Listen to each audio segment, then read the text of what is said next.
నిర్దేశం చేయరు. ఇట్లా చేసేటోళ్ళను ఏం చేయాలో ఒకసారి మీరు చూసి, ఈరోజు మనకు అమెరికా సౌత్ కొరియా నుంచి పర్యటన నుంచి తెచ్చిన పెట్టుబడులే కాదు అధ్యక్ష, ఐటీ దిగ్గజాలైన గూగుల్ కానీ మైక్రోసాఫ్ట్ ఈరోజు వ్యాపారాలను విస్తరించిన అధ్యక్ష.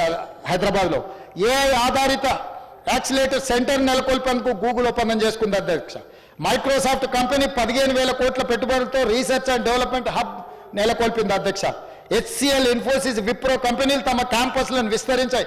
కాగ్నిజెంట్ సంస్థ 15,000 అదనపు ఉద్యోగాలను ఈరోజు చేసింది. FedEx, ZF life tech, Marriott లాంటి పెద్ద కంపెనీలు గ్లోబల్ కేపబిలిటీ సెంటర్లను ఇక్కడ ఏర్పాటు చేస్తున్నాయి. ఇటీవలనే బయోటెక్లో ప్రపంచంలో పేరెనికైన ఆమ్జెన్ ఈరోజు అమెరికా బయట మొట్టమొదటిసారి పెట్టుబడులు పెట్టింది హైదరాబాద్లో 6,000 మంది ఉద్యోగస్తులతో ప్రారంభించారు అధ్యక్ష. నేనే స్వయంగా వెళ్ళిన. లెన్స్కార్తో నిన్నమనని మా మిత్రుడు శ్రీధర్ బాబు గారు 1,500 కోట్ల రూపాయలతోని కళ్ళద్దాల కంపెనీ ఈరోజు పెట్టుబడులు పెట్టింది అధ్యక్ష. ఇన్ని అద్భుతాలను సాధిస్తుంటే ప్రపంచంలోనే ఫస్ట్ మ్యానుఫ్యాక్చరింగ్ యూనిట్ హైదరాబాద్లో తెస్తే అభినందించాల్సింది పోయి మమ్మల్ని తిట్టేదేంది అధ్యక్ష? నువ్వు అభినందించక పర్వాలేదు, మేము కట్టిన శిల్పారామం దగ్గర నువ్వు కావాలంటే సెల్ఫీ దిగు, సెల్ఫీ డబ్బా కొట్టుకో, మేమేం వద్దంటలేము. ఆ శిల్పారామం కూడా మేము కట్టింది, నువ్వు కట్టినావు. హైటెక్ సిటీ నేదురుమల్లి జనార్దన్ రెడ్డి గారు పునాది రాయేసి చంద్రబాబు నాయుడు గారు కట్టారు. అక్కడ కూడా ఫోటో దిగి పెట్టుకో, ఎవడొద్దు అంటుండే. నీకు కావాల్సింది గంతే కదా. రేపు కూడా ఇప్పుడు మా శ్రీధర్ బాబు గారు ప్రారంభించిన సంస్థలలో నువ్వు సెల్ఫీ దిగు, సెల్ఫీ డబ్బా కొట్టుకో, మేమేం వద్దంటలేదే.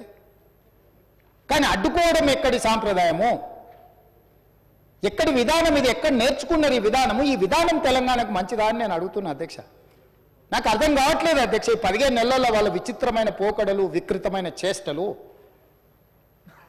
ఇట్లా ఆయన పెద్ద మనిషి అని చెప్పాలి కదా. ఈ పిల్లల కట్టి తెలియదు తాడిపొంగడం లేని వాళ్ళు అనుకుందాం కాసేపటికి. పెద్ద మనిషి అని చెప్పాలి కదా, ఇది పద్ధతి కాదు, ఇది తప్పు అని. మన ఇళ్ళలో మన పెద్దలు మనకు చెప్పారా అధ్యక్ష? ఈ వయసులో కూడా నాకు అప్పుడప్పుడు జానారెడ్డి గారి దగ్గరకు వాళ్ళ దగ్గరకు పోతూ ఉంటాను. ఎందుకు? మనకంటే అనుభవం ఉన్నో లేదని చెప్తే నేర్చుకుందామనే కదా. మీ ఇంట్లోనే అనుభవం కలిగిన వాళ్ళు ఉన్నప్పుడు నువ్వు కూర్చోబెట్టి చెప్పొచ్చు కదా చంద్రశేఖరరావు గారు. మేమేం వద్దంటలేమే, చేయమనే అడుగుతున్నాం కదా. అదేవిధంగా అప్పుల గురించి మాట్లాడుతున్నారు అధ్యక్ష. అప్పుల గురించి ఒక మాట చెప్పాలి అధ్యక్ష. తెలంగాణ వచ్చినాక అప్పులు చేసిరని మా బట్టి విక్రమార్క గారు వైట్ పేపర్ రిలీజ్ చేశారు. వైట్ పేపర్ రిలీజ్ చేసిన దాంట్లో 7,71,000 కోట్ల రూపాయల అప్పుల గురించి మాట్లాడారు.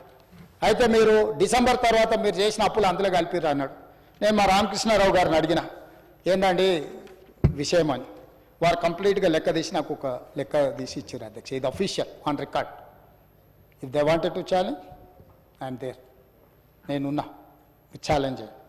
అవుట్ స్టాండింగ్ డెబిట్స్ 1/12/2023 నాటికి అప్పులు 6,69,257 కోట్లు. అదేవిధంగా పెండింగ్ బిల్స్ అంటే ఎంప్లాయీస్వి, క్యాపిటల్ వర్క్స్ అంటే ఇన్ఫ్రాస్ట్రక్చర్ చేసిన వర్కులవి, స్కీమ్స్వి 40,154 కోట్లు.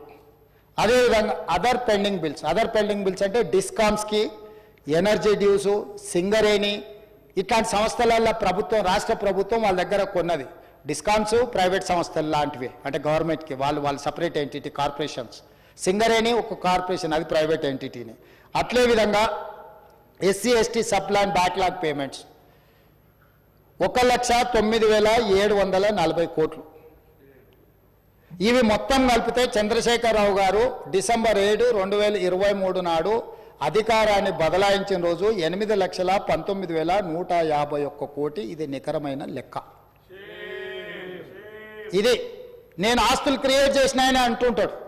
ఆస్తులతో పాటు ఆ కాంట్రాక్టర్లకు ఇవ్వాల్సిన పేమెంట్లు, కరెంటు బిల్లులు, మిగతా పెండింగ్ పెట్టినవి కూడా అప్పే కదా. బ్యాంకులలో షూరిటీతో తెచ్చిన అప్పు కాదు, ప్రభుత్వం కట్టాల్సిన పెండింగ్ పెట్టి పారిపోయిన అప్పు అధ్యక్ష ఇది. ఇందులో కాంట్రాక్టర్ల బిల్లులునే ఉద్యోగులకు రిటైర్ అయిన వాళ్ళకు వస్తలేవు అంటున్నారు. వాళ్ళు పెట్టిపోయింది అధ్యక్ష. 8,000 కోట్లు వాళ్ళే ఉన్నాయి. రిటైర్డ్ ఉద్యోగస్తులకు ఉన్న పెన్షన్సో లేకపోతే ఇతర 8,000 కోట్లు వాళ్ళు ఇచ్చిపోయిన మోతనే కదా అధ్యక్ష. సో 8,19,151 కోటి ఈరోజు చంద్రశేఖరరావు గారు నాకు ఇచ్చిపోయినారు అధ్యక్ష. ఇంతకుముందు ఆయన 1,00,000 ఎన్నో కోట్లు అన్నాడు. ఎంత అప్పు తెచ్చినా కూడా నేను చెప్తాను. 1,60,000 అన్నాడా? 1,50,000 1,52,000 కోట్లు అన్నాడు కదా అధ్యక్ష. అది తప్పు. ఎంత తెచ్చినామంటే మేము తెచ్చిన అప్పు 1 డిసెంబర్ 2023 నుంచి 28/2/2025 మీడియా మిత్రులు కూడా సావధానంగా వినాలి. 1/12/2023 నుంచి 28/2/2025 మన ఫిబ్రవరి 28 తారీఖు వరకు లెక్క ఇది నేను చెప్పేది. 1,58,041 కోటి అప్పు తెచ్చినాం అధ్యక్ష.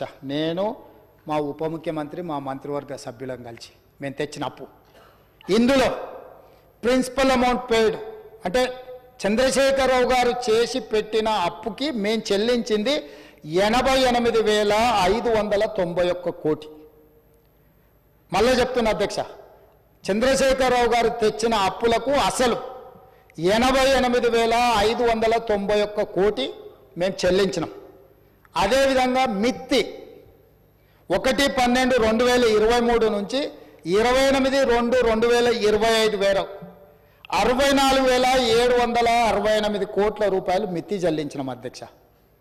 అసలేమో 88,591 కోట్లు, మిత్తి 64,768 కోట్లు, మొత్తం కలిపి సరాసరి 1,53,359 కోట్లు చంద్రశేఖరరావు గారు చేసిన అప్పుకు అసలు మిత్తి కలిపి 15 నెలల్లో మేము చెల్లించినాం అధ్యక్ష. నికరంగా మేము చేసిన అప్పు 4,682.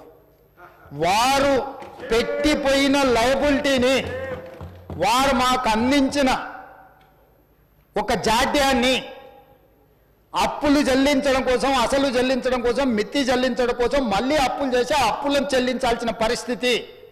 ఈరోజు మేము చెల్లించింది పక్కన పెట్టి 1,52,000 కోట్లు అప్పు చేసిండ్రు, లేకపోతే 1,20,000 కోట్లు అప్పు చేసిండ్రు.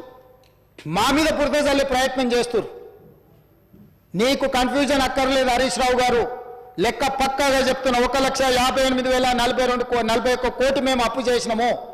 నువ్వు నీ మామగారు చేసిన అప్పుకు అసలు 88,591 కోటి, మిత్తి 64,765 కోట్లు, మొత్తం కలిపి 1,53,359 కోట్ల రూపాయలు మేము చెల్లించినాం.